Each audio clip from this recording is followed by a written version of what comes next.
Good afternoon. I'm Karen Joy Seidman. I'm Peter Garrett, and this is Futurescope. If you're planning on going overseas in the near future, chances are you'll be leaving from Mirabel Airport. Today, Futurescope looks behind the scenes of international air traffic. Mirabel may be transporting people through the clouds, but Mont Mégantic brings people closer to the stars. Mont Mégantic houses the most modern and powerful telescope in Canada. It's 40,000 times more powerful than the human eye. We'll be seeing more after this. Mirabel Airport has been called the airport built for the future. It has also been pegged as one of the best designed airports in the world. Most of us have been in an airplane, but few of us have had the chance to explore the more technical aspects of air traffic. Futurescope's Marissa Tanieri went to Mirabel Airport recently to show us how the operations of the site work. If you've never been there, you'll notice the modern architecture has much to offer people coming and going, and also those that work there. For the information of persons awaiting Lufthansa Airlines 01. Mirabel International Airport came into operation just in time for the Montreal Olympic Games in '76, when over thousands of passengers used its facilities. It is without doubt the airport of the future, whose time has long been coming. The airport serves as a gateway to the rest of North America, which is only fitting since both the International Civil Aviation Organization and the International Air Transport Association have their headquarters here, which makes Montreal the world aviation capital. In the 1960s, a number of studies were made which concluded that Dorval Airport could not handle the traffic going into the 80s. So the decision was made to build a new international airport on the outskirts of Montreal. The airport itself would take up 7,000 hectares of land and another 29,000 hectares, which would serve as an industrial zone, so that the airport could be operated 24 hours a day. I'm speaking with Mr. Gainsbourg, who is the Director General of Mirabel Airport. Mr. Gainsbourg, a major problem at many airports is that of congestion. How is this taken into account when Mirabel Airport was designed? Mirabel Airport was designed in the early 1970s, and the concept that was used as a heart of the design of the airport is known in the airport circles as a remote gate concept, which means that the aircraft could be parked on the apron at any place, and the passenger is taken from the terminal building to the aircraft via a vehicle. The vehicle that is being used here at Mirabel is known as a people mover, and he takes the passenger from the aircraft to the terminal building on arrival, and from the terminal building to the aircraft on departure.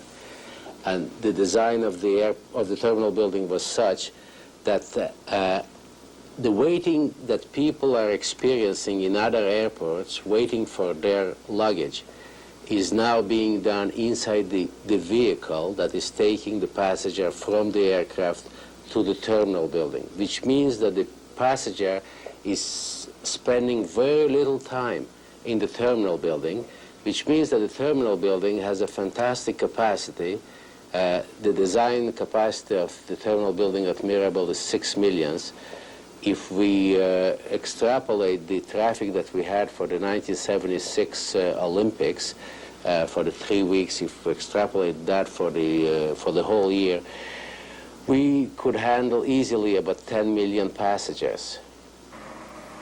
Last year, only 3 million passengers passed through Mirabel. There has been talk of moving some or all the domestic flights out of Dorval to Mirabel, which now only handles international flights. Maybe if we remembered how much it cost to build the Great Pyramids in terms of human suffering, escalating costs, and government bungling, then maybe the pyramids would be what Mirabel is to us today, a great white elephant and not one of the 7 wonders of the ancient world. Mirabel should not become a place of burial, but should develop to become a great airport that it was meant to be. For Futurescope, I'm Marisa Tanieri. Joining me in the studio now is Mr. André Bellemare, who is with Transport Canada. Welcome to the show, Mr. Bellemare. Thank you, Peter. I'd like to ask you, why was Mirabel built in the first place? Well, I gather if we look back in the late 60s, there was a need really to expand the facilities there and to meet certain constraining elements. And what I mean more particularly here is that there was a noise problem generated at Dorval in the latter part of the 60s, a noise problem which made it so that many lobbies complained about the noise, and there were, of course, nice restrictions placed on the airport. If you recall, during the 60s, the growth of passenger traffic was in the 15% per annum, and in the cargo, 25% per annum, which dictated that some major development had to occur at that place. Has that figure declined since the 60s? Well, it has. There have been a number of events that have occurred, such as the petroleum crisis of '74, and of course the development of other gateways in Canada, which has made it so that, for instance, Toronto or Edmonton or Vancouver have taken a share of the traffic which originally came into Montreal. Has the demand for air traffic decreased since the supply shock and the oil embargo of '74? Well, it has, very much so. You know, if you consider that, for instance, the operations cost to the airlines of fuel was perhaps in the neighborhood of 10%, maybe 12 years ago, and has shot up now to 32% of their direct operating costs, it's quite certain that this is taxing them very, very heavily. And of course, the prices have gone up, and they travel, and we're feeling the impact today of the world economic situation. So the travel is very definitely less than it was, at least in terms of growth. How has that affected the original plans for Mirabel and the potential for the future? Well, as I mentioned, it affected it in the sense that with the growth factors that were experienced in the latter part of of the 60s rather, we designed in 1970 an airport which was to be the gateway, the passenger gateway to Canada. Coming from Europe? Coming from Europe, basically, as such, and from the Caribbean, overseas travel, because we must state here that the international traffic is the one primarily in Mirabel, while the transborder and domestic traffic is in Dorval. So we designed that airport as a major gateway, and taking into consideration the considerable growth of cargo, we did design also Mirabel to be a major international hub for cargo, which is a plan continuing on today. I must say we are striving to make Montreal, and particularly Mirabel, a international trade center, an international hub for cargo emanating from overseas destinations, whether they be Europe, Africa, the Pacific Rim countries, or Latin America. So essentially most of the exports and the imports would be going through Mirabel. Very much so, and we have now aggressive schemes, marketing schemes to make this happen, we hope, within the next decade.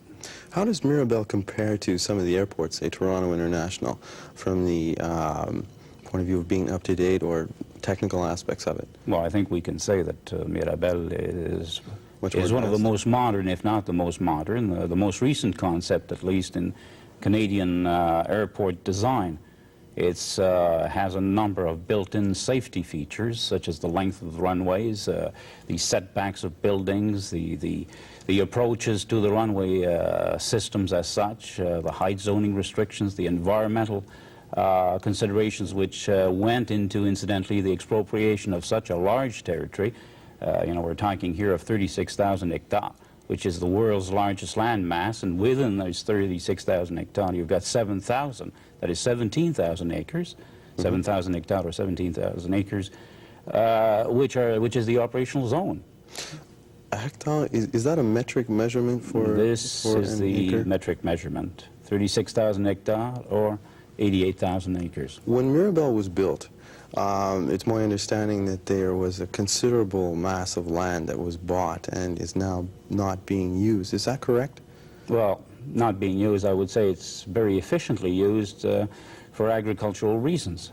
And I think we must state that the reason why so much land was expropriated was to reduce considerably the urban encroachment aspect that you found in Dorval.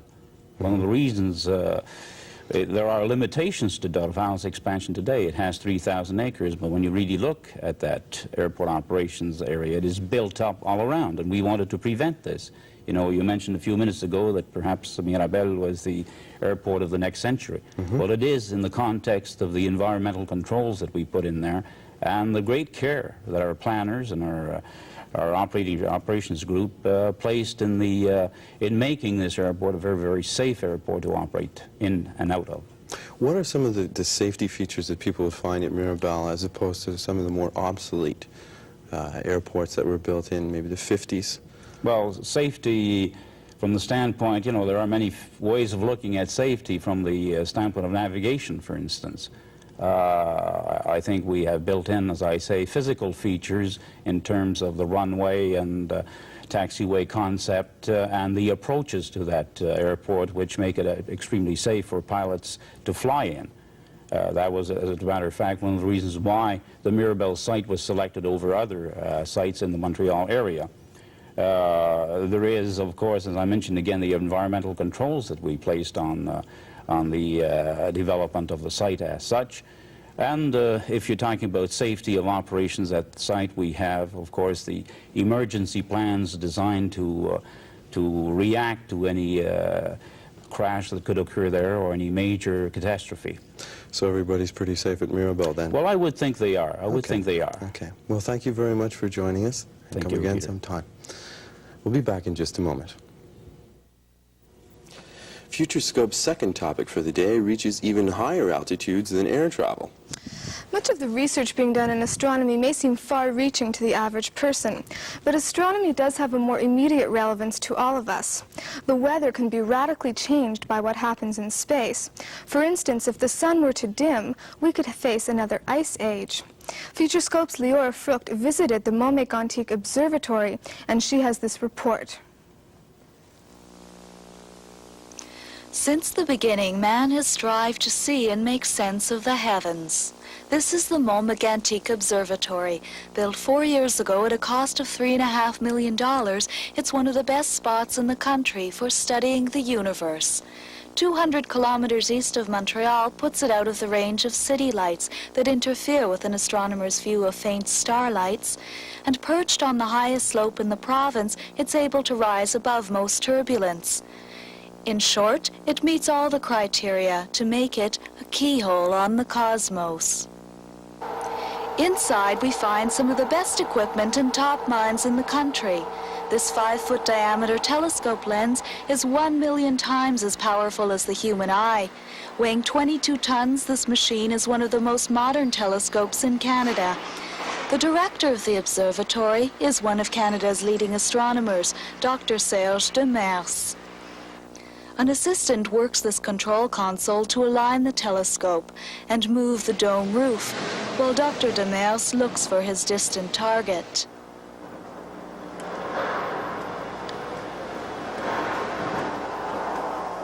C'est bien?